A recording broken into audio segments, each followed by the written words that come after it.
ख्रिस्त में प्रिय भाई और बहनों, आज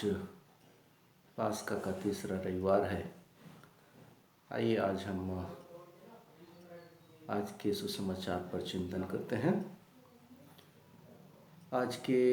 सुसमाचार को हम लोग 3 मुख्य बिंदुओं पर चर्चा कर सकते हैं। पहले पॉइंट पर हम देखते हैं कि यीशु के शिष्यगण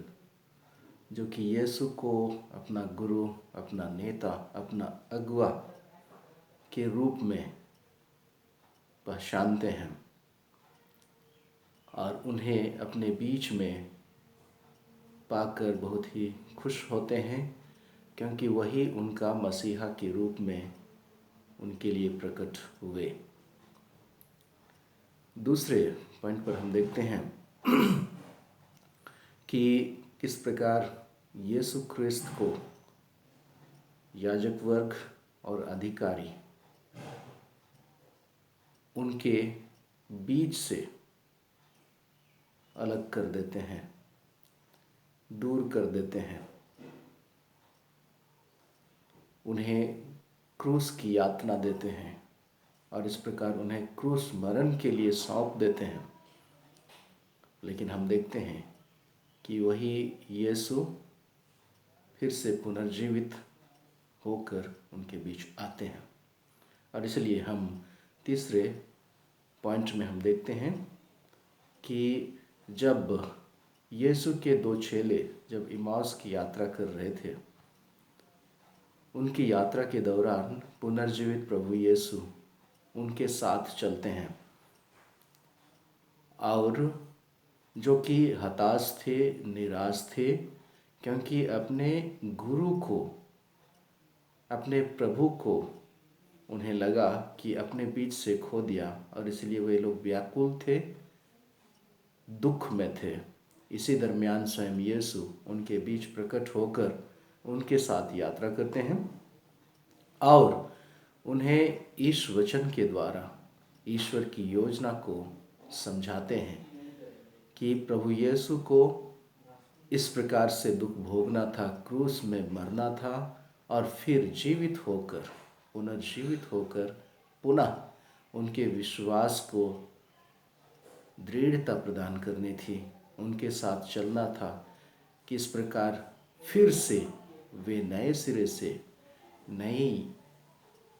नए जोश के साथ में आगे बढ़ते जाएं। यही चीज़ हम उनके जीवन में देखते हैं। प्रिय भाई और बहनों, हमारे लिए आज ये संदेश मिलता है कि हम भी प्रभु यीशु को हमारे जीवन में पाए हैं, उन्हें अपने प्रभु के रूप में, अपने ईश्वर के रूप में जिन्हें हमने पहचाना है, उस प्रभु यीशु को सदा के लिए हमारे जीवन में जगह देना है और उन्हें जिस प्रकार याजक वर्ग और अधिकारीगण उनके बीच से हटाकर उन्हें क्रूस पर चढ़ाए, हमारे जीवन में ऐसी कोई भी शैतान की ताकत हो, चाहे धन दौलत का लोभ हो, चाहे दुख दर्द हो, तकलीफ हो, चाहे बीमारियां हो, चाहे महामारियां हो, कोई भी ऐसी विपत्ति ना हो जो कि प्रभु यीशु जिसे हम लोगों को हमारे जीवन में जगह दिया है वो हमें दूर कर सके। बल्कि इन विगत परिस्थितियों में भी प्रभु यीशु को हम हमारे जीवन में पा सकें। वही प्रभु यीशु जो कि जिसे कि हम लोगों ने पहचाना है, जाना है, हमारे जीवन में जगह दिया है, वही प्रभु यीशु हमारे साथ यात्रा करते हैं। जिस प्रकार इमाउस की यात्रा पर चलते हुए उन 2 शिष्यों ने पुनः प्रभु को पहचाना और उनके जीवन में पुनः नया जोश, नई उमंग, खुशी एवं शांति का आभास हुआ और वे पुनः अपनी यात्रा को बरकरार रखने के लिए तत्पर हो गए। हमारे साथ भी प्रभु यीशु निरंतर यात्रा करते हैं, हमारे साथ वार्तालाप करते हैं, हमारे हृदय तम में, अंतरतम में पवित्र आत्मा के द्वारा हमें पुकारते हैं,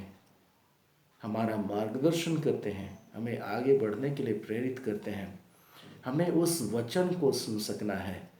प्रभु के उस कृपा को अनुभव करना है, क्योंकि वही हमारा मार्गदर्शक है,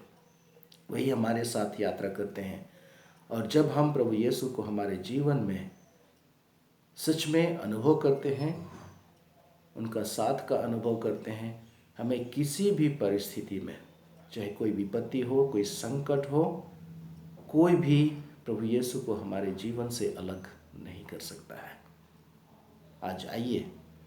पुनः हम उस प्रभु यीशु को, जिसे हम लोगों ने हमारे जीवन में जगह दिया है, उसे हम पुनः पहचानें, ताकि उस प्रभु को हम जगह देते हुए उस प्रभु के साथ में हमारी यात्रा बरकरार हो और हम ईश्वर की योजना को भी समझने में सक्षम हो सकें, क्योंकि ईश्वर हम प्रत्येक के जीवन में भी अपनी योजना पूरी करते हैं। आप सबों को ईश्वर आशीष दे, प्रचुर मात्रा में कृपा प्रदान करे। आप सबों को जय यीशु।